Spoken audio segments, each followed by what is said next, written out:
Hai teman-temannya Velin. Selamat pagi, selamat siang, selamat sore, selamat malam, selamat subuh, atau selamat-selamat lah pokoknya ya. Semoga kabar kalian baik-baik aja. Semoga kalian sehat selalu, selalu diberkahi kelimpahan, dan juga jangan lupa untuk bersyukur. Teman-teman, hari ini itu adalah hari yang sangat menyenangkan karena kami mendapatkan pesanan kue banyak. Hari ini Ama membuat kue 1000 as always.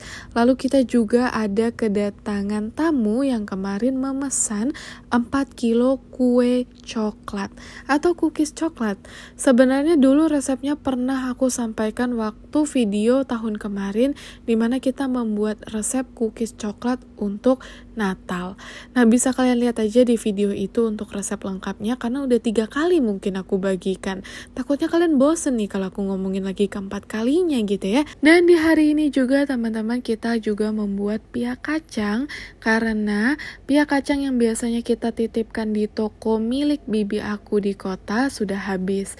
Jadi setiap seminggu ada 2 kali kita selalu mengirimkan pia kacang kurang lebih 100 piece untuk toko bibi aku yang ada di kota. Hari ini menjadi hari yang lumayan berat untuk kami, terutama untuk aku dan Ama karena kita harus membuat 3 kue dalam sehari. Kita bekerja dari pagi sampai hampir malam. Yaudah yuk kalian temenin kita sambil kita ngobrol-ngobrol cantik gitu ya. Jadi hari ini tuh aku menanyakan pertanyaan yang sebenarnya aku ngeliat di internet. Pertanyaannya sebenarnya sederhana, tapi aku pengen tahu dari perspektifnya Ama gitu ya. Pertanyaannya begini, waktu itu aku tanyakan, Ama, apa sih hal di dunia ini yang Ama ingin sampaikan ke aku? Apa sih pelajaran hidup penting yang Ama ingin sampaikan untuk aku agar aku tidak mengulangi kesalahan yang Ama pernah buat dulu? Jawaban Ama itu singkat, padat, dan jelas. Kamu harus lebih baik ke dirimu sendiri. Ini kata-kata yang lumayan aneh, tapi ketika aku tanyakan ke Ama lagi, ternyata maksud beliau adalah ketika Ama dulu kecil, Ama kurang baik dengan diri Ama sendiri. Ama tidak membiarkan kebahagiaan itu masuk. Ketika seharusnya banyak kebahagiaan cabang dari kanan kiri yang mampu membuat Ama bahagia, tapi Ama memilih untuk overthinking atas urusan-urusan yang sudah terjadi maupun urusan yang belum terjadi. Dan itu menggerogoti pikiran. Sehingga seharusnya di momen dimana dia bisa berbahagia, dia tidak berbahagia sama sekali. Kata-kata itu spontan relate ke aku.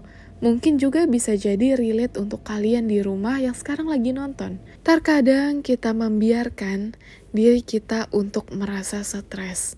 Terkadang kita membiarkan diri kita berlarut dalam kesedihan. Terkadang kita membiarkan emosi kita menguasai kita sampai berhari-hari, sehingga kita sulit untuk memaafkan orang lain, mengikhlaskan orang lain. Kita sulit untuk mengampuni orang lain. Aku paham ya teman-teman, di sini aku juga seperti itu, jadi aku gak akan menggurui kalian tentang apapun.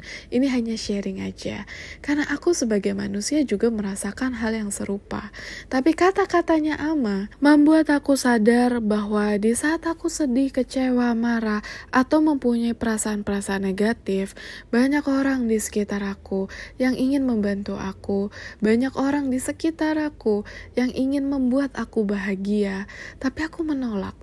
Aku selalu berpikir bahwa apa yang mereka inginkan itu tidak sesuai dengan apa yang aku mau. Apa yang mereka sarankan itu tidak sesuai dengan realitanya.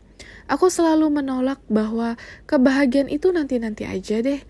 Kalau aku sekarang lagi sedih, aku harus merasakan sedih ini dulu.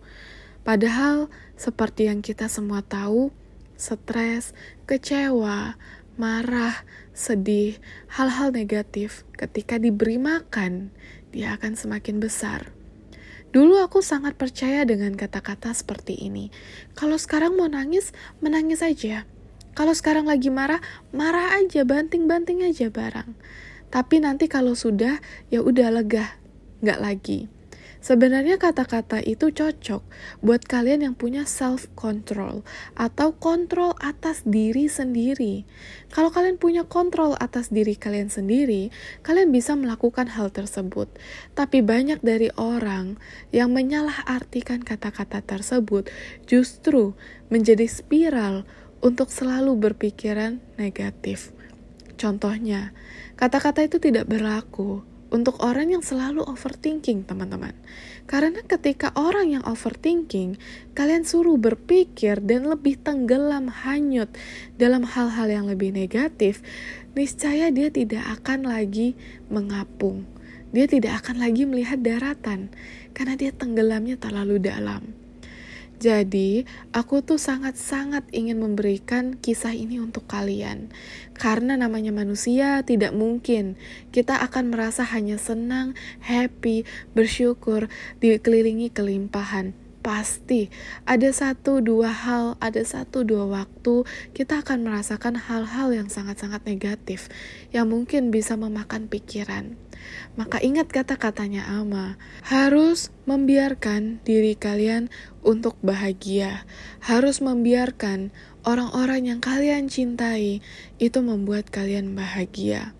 Karena kalau kita larut dalam stres, kesedihan, emosi, amarah, atau apapun itu, terkadang kita lupa bahwa banyak orang di sekeliling kita menuangkan kasih sayang untuk kita.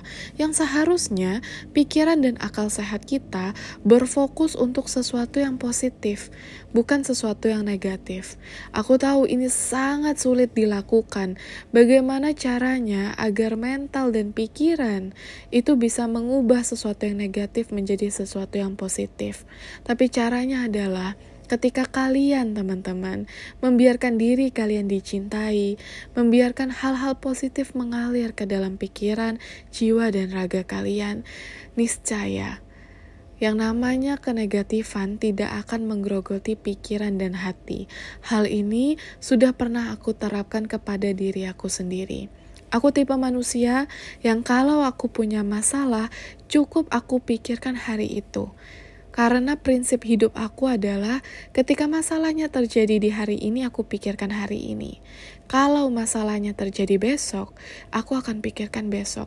Hal yang terjadi besok tidak boleh dipikirkan di hari ini, dan juga kebalikannya. Itu adalah prinsip atau boundaries yang kalian harus taruh dan tanam di diri kalian sendiri. Karena aku sadar di saat aku memang benar-benar tenggelam, teman-teman, hanyut dalam pikiran aku sendiri, untuk bangkit menjadi orang yang positif itu sulit sekali. Rasanya semua jokes, semua gurauan, canda tawa yang teman-teman aku atau keluarga aku lemparkan buat aku itu rasanya hampa. Karena pikiran aku selalu negatif. Tapi ketika aku membiarkan diri aku untuk dicintai, aku membiarkan diri aku membuka pikiran aku agar orang-orang yang mencintai aku bisa menghibur aku tuh bisa tertawa. Bahkan hanya untuk gurauan garing yang sebenarnya tidak patut ditertawakan. Tapi karena effort yang mereka berikan, membuat aku sadar bahwa orang yang telah menyakiti aku sangat-sangat tidak peduli dengan perasaan aku. Lalu kenapa aku harus peduli dengan perasaan mereka? Harusnya aku peduli dengan orang-orang yang memang peduli dengan diri aku. Maka kata-katanya Ama itu simple tapi relate banget. Apalagi untuk kita-kita yang suka overthinking. Ingat ya teman-teman, apa yang terjadi hari ini dipikirkan hari ini, dan apa yang terjadi besok, dipikirkannya besok. Jangan dipikirkan hari ini. Karena kalian hanya mampu mengontrol apa yang bisa kalian kontrol. Faktor internal dan faktor eksternal. Maksudnya apa? Faktor eksternal adalah hukum alam. Sesuatu di luar dugaan manusia yang tidak bisa kamu kendalikan. Contohnya, pagi-pagi mau berangkat ke kantor, ban tiba-tiba pecah. Padahal kemarin baik-baik saja, tapi hari ini ban kempis, gitu ya. Atau bisa jadi faktor eksternal itu adalah perbuatan orang lain yang mereka lakukan ke kamu. Perbuatan yang tidak bisa kamu kontrol. Karena mau sebaik apapun manusia, Kalau orang yang bersangkutan atau lawan jenis kalian atau lawan peran kalian orang jahat, kalian jangan punya ekspektasi bahwa dia akan berbuat baik. Itu adalah faktor eksternal. Lalu faktor internal apa, Kak Velin? Faktor internal itu adalah hal yang bisa kalian kontrol, yaitu apa yang bisa kalian kendalikan. Contoh, perasaan. Contoh, perlakuan apa yang ingin kalian sampaikan untuk orang lain. Itu adalah faktor internal. Sehingga kalau ada orang lain yang berusaha atau yang sudah menyakiti hati kalian dan itu meninggalkan bekas luka yang dalam untuk hati kalian, meskipun orang yang bersangkutan tidak meminta maaf, kalian harus sudah memaafkan.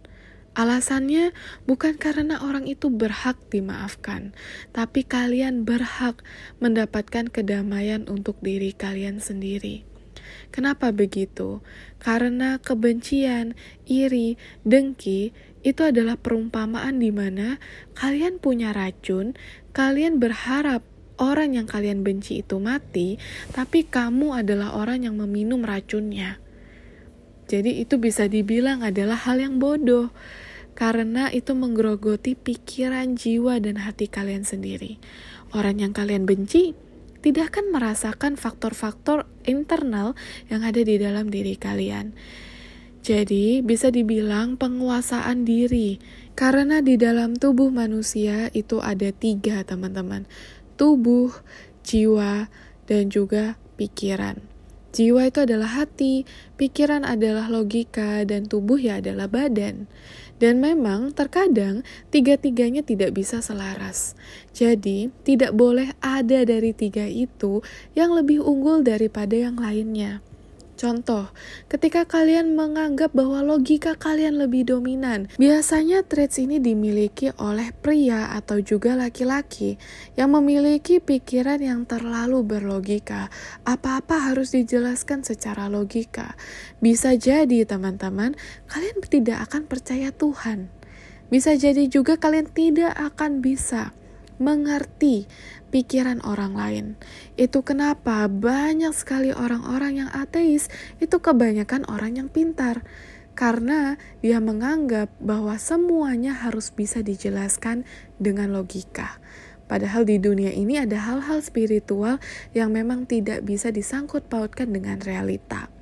Ada juga nih perempuan-perempuan biasanya, termasuk aku sendiri, adalah orang-orang yang lebih mengutarakan perasaan. Perasaan aku jauh lebih dominan. Sehingga ketika terjadi sesuatu hal, aku lebih mengenyampingkan fakta.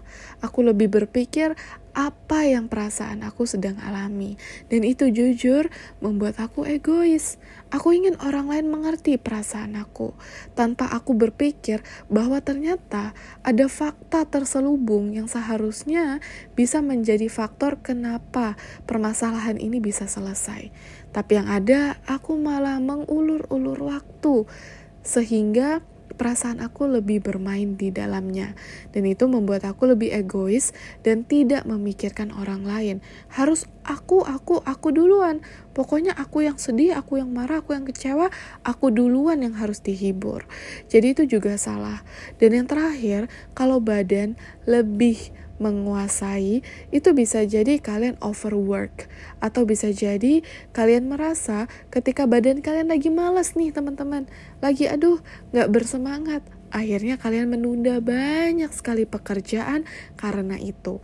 Atau ketika badan kalian lagi sangat-sangat bersemangat, tiba-tiba kalian bisa bekerja dari pagi ketemu pagi dan tidak tidur. Itu juga salah. Jadi dari 3 hal yang aku sebutkan, tidak boleh ada yang berlebihan. Semuanya harus balance antara badan, jiwa, dan juga antara pikiran. Itu semuanya harus balance. Lalu Kak Velin, bagaimana caranya agar kita bisa membalanskan atau mengimbangkan 3 hal tersebut? Dari yang aku pelajari teman-teman, aku menemukan salah satu trik yang bermanfaat buat aku, yaitu sebelum kalian bertindak, sebelum kalian berucap, tolong apapun itu dipikirkan, pause. Jangan langsung berucap ketika kalian emosi. Jangan mengambil tindakan, berbuat janji ketika kalian senang. Jangan juga langsung berkata kasar, melukai hati orang lain, banting-banting barang ketika kalian lagi sedih atau lagi emosi atau lagi marah. Karena apapun perasaan yang sekarang kalian rasakan, mau sedih, bahagia, senang, mau apapun itu sifatnya sementara. Sehingga semua keputusan tidak boleh diambil ketika kalian sedang dalam emosi yang tidak stabil. Harus diingat ya teman-teman, bahwa kalian harus bisa menguasai 3 elemen dalam tubuh kalian. Dan ini juga adalah hal yang aku terapkan kepada diri aku di kehidupan aku. Aku tinggal bersama keluarga besar. Bisa dibilang aku tidak tinggal bersama keluarga kandung aku sendiri. Semua orang di rumah itu bukan keluarga kandung. Sehingga banyak sekali gesekan yang aku dan adik-adik bahkan paman bibi aku alami. Kita banyak berantem teman-teman. Dan jujur itu membuat suasana rumah jadinya toksik. Yang awalnya aku senang tinggal di rumah, aku jadinya gak senang tinggal di rumah. Jadi sehingga ketika aku bisa mulai untuk menguasai pikiran dan juga menguasai hati aku sendiri, aku mulai sadar bahwa sebenarnya ada baiknya aku tuh melihat sesuatu dari 2 sisi. Jadi ketika aku hendak marah dengan adik aku biarkan diri aku untuk diam dulu 5 menit. Aku harus tahu tindakan apa yang harus aku ambil. Dan jujur, karena aku memberikan jeda waktu untuk pikiran aku untuk berpikir, aku jadinya jarang marah-marah teman-teman. Jujur, aku menganggap emosi itu adalah membuang-buang waktu untuk hal-hal yang menguras tenaga. Karena ketika aku emosi, aku tuh menguras banyak sekali pikiran. Jadinya overthinking. Belum lagi overthinking setelahnya. Ditambah lagi suasana rumah jadinya gak enak. Aku harus musuh-musuhan dengan adik-adik aku untuk beberapa waktu. Jadinya kita tidak berteman dan segala macamnya. Itu semuanya itu too much work. Atau bahasa Indonesianya terlalu banyak pekerjaan. Sehingga biasanya kalau aku emosi, aku telaah dulu. Ini emosi karena aku tidak suka, karena aku kecewa, atau karena perlakuannya tidak bisa ditoleransi. Jadi semuanya itu harus dalam moderasi yang tepat. Lalu pertanyaan selanjutnya, Kak Velin kalau tidak marah lagi, lalu apa yang Kak Velin lakukan untuk meluapkan emosi? Caranya, aku bicara baik-baik. Jadi seperti kejadian kemarin, aku lumayan kecewa sama adik aku karena di rumah itu paman aku meminjamkan kita motor. Nah, adik aku itu punya kebiasaan lupa menarik kunci motor. Itu adalah hal yang fatal dan itu adalah kebiasaan buruk yang tidak bisa ditoleransi. Sebenarnya ada 2 hal. Aku bisa saja waktu itu marah-marah, lalu adik aku bisa berpikir bahwa aku adalah kakak yang jahat, tiap hari marah-marah. Dan juga hal tersebut tidak akan diterima oleh adik aku. Atau cara kedua adalah bicara baik-baik. Cara pertama sudah pernah aku coba, di mana aku langsung emosi dengan adik-adik aku. Aku langsung melontarkan kata-kata kasar. Dan itu tidak berhasil. Dia tetap meninggalkan kunci motor di motornya setelah dia memakai dengan alasan lupa. Akhirnya aku mencoba cara kedua yang lebih praktis dan menurut aku jauh lebih baik untuk jiwa aku sendiri, yaitu aku ngajak dia ngobrol. Aku ngajak dia obrol baik-baik. Aku bilang betapa berharganya punya motor di rumah, apalagi ini motor satu-satunya. Ketika orang ambil motor ini harganya bisa sampai 5-6 juta. Ditambah ini bukan motor dia pribadi, ini adalah motor paman. Pokoknya aku jelaskan apapun konsekuensi yang terjadi ketika motor itu hilang. Dan bagaimana ketika motor itu hilang, paman bisa sangat marah besar dengan adik aku. Dan itu membuat rumah menjadi tidak nyaman. Dan percaya atau tidak teman-teman, setelah itu adik aku tidak pernah lagi meninggalkan kunci motornya di motor setelah aku ajak bicara baik-baik. karena dia mengerti konsekuensinya.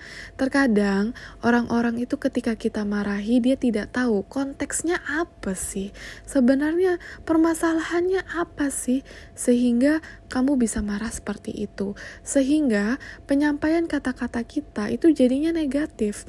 Padahal kita marah untuk sesuatu yang baik, jadinya untuk sesuatu yang tidak baik. Dan aku mengambil sikap tersebut, teman-teman. Adik aku sekarang kalau bicara itu jauh lebih kalem dan lebih nurut, karena aku sebagai kakak itu tidak memarahi dia, tapi aku memberitahukan ke dia konsekuensi apa yang bisa terjadi kalau dia melakukan hal-hal yang sangat-sangat ceroboh seperti yang tadi aku sudah ceritakan. Dan itu juga bisa kalian lakukan untuk anak, saudara, pasangan, suami, istri, atau pacar, atau bahkan orang tua. Sebelum kalian marah, coba pikirkan dulu, redam emosinya, pikirkan 5 menit apa yang bisa terjadi, lalu ajak bicara. Kalian utarakan isi hati di situ. Bilang, jujur aku kecewa, jujur tadi aku marah, karena menurut aku begini-begini, konsekuensinya begini-begini, solusinya ini yang paling penting harus disertakan. Solusi apa yang bisa kalian berikan sehingga apa yang kalian bicarakan itu tidak tong kosong nyaring bunyinya, tapi juga ada solusi dan juga jalan keluar dari permasalahan yang kalian angkat. Ya udah teman-teman, terima kasih banyak yang sudah menonton dan mendengarkan. Semoga kalian merasa bermanfaat ya video hari ini. Jangan lupa besok mampir lagi ke rumah aku, karena anggap aja rumah sendiri.